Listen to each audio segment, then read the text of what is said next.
Comme d'habitude, je vais commencer la vidéo par une petite anecdote. Aussi loin que je me souvienne, je crois que j'ai jamais vraiment aimé l'école, parce que soit en primaire et début collège, juste ça m'intéressait pas et sans plus, et fallait bien faire quelque chose. Et depuis la 5ème, 4ème, j'ai commencé à vraiment détester. Sauf qu'il y a quelques jours, je me suis fait la réflexion que je vais vous partager aujourd'hui. Mais avant de vous la partager, je vais un petit peu vous expliquer comment je vois l'école, parce qu'il y a peut-être de grandes chances que toi et moi on ait la même vision. Genre pour moi l'école c'est juste quelque chose d'obligatoire, de prend énormément de temps. En général on a cours de 8h jusqu'à 17h à peu près 3 jours sur 5. Moi en plus j'habite pas à côté du lycée, du coup j'ai 2 heures de trajet par jour. Et quand on rentre on a encore des trucs à faire pour le lendemain. Donc en dehors de toute difficulté, l'école ça prend quand même pas mal de temps qu'on ne peut pas réellement investir ailleurs. Ensuite le deuxième problème c'est qu'en général on nous répète souvent qu'on a choisi d'être ici alors que c'est pas vrai. Je sais pas, mais par exemple si vous êtes en général ou en STI 2D, vous êtes probablement parmi les élèves de France qui ont le moins choisi leurs études. Tu fais certainement partie de ces gens-là qui ne savaient pas trop ce qu'ils voulaient faire de leur vie et on continue en général parce que tous leurs potes continuent en général et leurs parents disaient que c'était bien. Mais en vrai ça ou autre chose, tu t'en bats un peu les couilles. Et enfin il y a plein de personnes qui vont nous dire oui mais on est entouré de plein de gens donc c'est super, tu socialises, tu parles avec les autres. Sauf que ça c'est vrai en primaire, mais au fur et à mesure du temps, de moins en moins. Déjà la plupart des gens n'ont pas réellement d'amis à l'école, mais en plus même si t'as des amis, c'est pas impossible de faire une journée à l'école où tu parles pas du tout. Parce que concrètement le cours il se passe sans toi, les récréations se passent sans toi aussi. Quand tu manges le midi, tu manges, parle pas de fou non plus si t'es tout seul. Et l'après-midi rebelote les cours etc. Donc personne te demande ton avis et il y a moyen que tu parles à personne en vrai. Ensuite, mais ça c'est mon avis personnel et c'est peut-être que mon cas en particulier, mais je trouve vraiment quand on est au lycée on n'est pas très ouvert d'esprit. Genre je trouve qu'on est un petit peu superficiel sur plein de points, surtout qu'on aime trop juger sans connaître la vie des gens. Ça tu l'as déjà entendu plein de fois, tout le monde a fait des vidéos sur ça. Et si tu traînes encore sur cette application de merde qu'est TikTok, il y a de grandes chances que tu vois ce genre de messages à longueur de journée. Sauf qu'en décembre, quand j'ai commencé à me relancer de vrais projets, que ce soit faire plus de sport, ma chaîne YouTube Minecraft, même cette chaîne YouTube, je me suis rendu compte qu'en vrai l'école avait un avantage que peu d'autres situations avaient en France, et même dans le monde en général en vrai. Un avantage non négligeable qui te permet de tenter plein de trucs et de set up ta vie future, c'est tout simplement la sécurité de l'emploi. Alors on va davantage se concentrer sur le mot sécurité que le mot emploi, parce que même si le principal adjoint de mon collège nous a toujours répété qu'être collégien c'est un métier, je trouve que c'est pas très intéressant comme réflexion en vrai. Par contre si on se penche sur la sécurité qu'apporte l'école, et même les études en général en vrai, tu vas voir que si t'es à l'école, c'est le moment parfait pour te lancer des projets. Déjà l'avantage de cette sécurité c'est que tu peux être nul à l'école, tu peux ne pas du tout t'investir et y rester quand même. Alors en vrai pour les études supérieures je sais pas trop, mais je sais que en vrai le pire qui peut arriver au lycée c'est de redoubler ou de se faire envoyer dans un autre lycée. Alors que je sais pas si t'as un travail par exemple et que t'es vraiment trop gaze,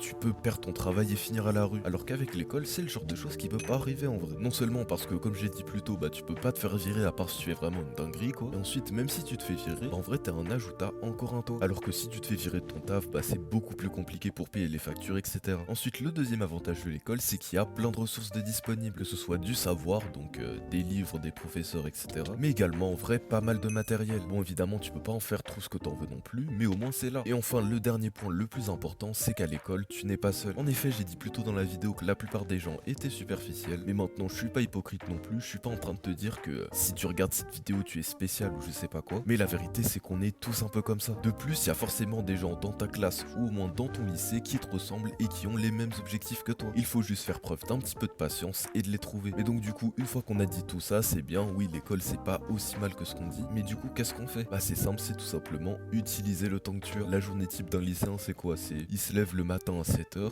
il se prépare, hop là il va en cours, il est 8h, 8h30, il rentre chez lui, il est 18h, il fait vite fait ses devoirs ou pas d'ailleurs, il mange vers 20h, il se divertit un petit peu jusqu'à 23h minuit et il recommence le lendemain. Donc en soi t'as pas le temps de faire grand chose. Sauf que grand chose ça ne veut pas dire que tu peux rien faire, car en effet si tu supprimes toute la distraction de la journée, t'as quand même pas mal de temps. Alors certes t'as beaucoup moins de temps que ceux qui font je sais pas école à la maison par exemple, mais t'as quand même pas mal de temps. Et surtout nous en tant qu'élèves et en tant qu'étudiants, on a un cheat code que ceux qui travaillent non plus, c'est tout simplement les vacances. Mais bon on va pas trop en parler et on va parler de ta nouvelle journée type idéale après que t'aies regardé cette vidéo. Donc je sais pas, si on reprend la journée type de tout à l'heure, l'élève en question pourrait se lever un petit peu plus tôt, vers 6h30, 6h, pour travailler un petit peu de temps sur ce qu'il veut. Ensuite il va en cours comme d'habitude. Ensuite il passe sa journée normalement comme un élève normal. Une fois rentré il fait ses devoirs, on va dire 1 heure maximum, et sachant qu'il s'est couché vers 6h, il se couche pas vers 23h minuit mais plus vers 22h, et ça veut donc dire qu'il a encore 3 heures où il peut travailler sur ses projets. Et bon c'est pas grand chose, mais pas grand chose c'est déjà mieux que rien. Et là je sais que je vais probablement avoir des commentaires du style oui mais c'est intenable, c'est l'usine je sais pas quoi. Maintenant la vérité c'est que déjà de un, si c'est tes projets personnels, en vrai tu vas pas voir ça comme du travail réellement, tu vas plus voir ça comme un investissement sur long terme, et donc du coup ça a moins de saouler. Mais surtout, contrairement à l'école, bah rien ne l'empêche de l'arrêter. Mais surtout, contrairement à l'école, rien ne l'empêche de faire une pause. Mais bon, tout ça pour dire qu'en vrai, arrêtons de cracher sur l'école pour rien, car même si on a probablement les pires écoles d'Europe, bah je trouve que c'est vraiment néfaste pour nous de s'attarder que sur le négatif et que ça nous empêche d'avancer. Du coup, ressaisis-toi un petit peu, relativise, parle-en autour de toi, mais enfin bref, rends-toi compte que l'école, bah c'est pas l'enfer.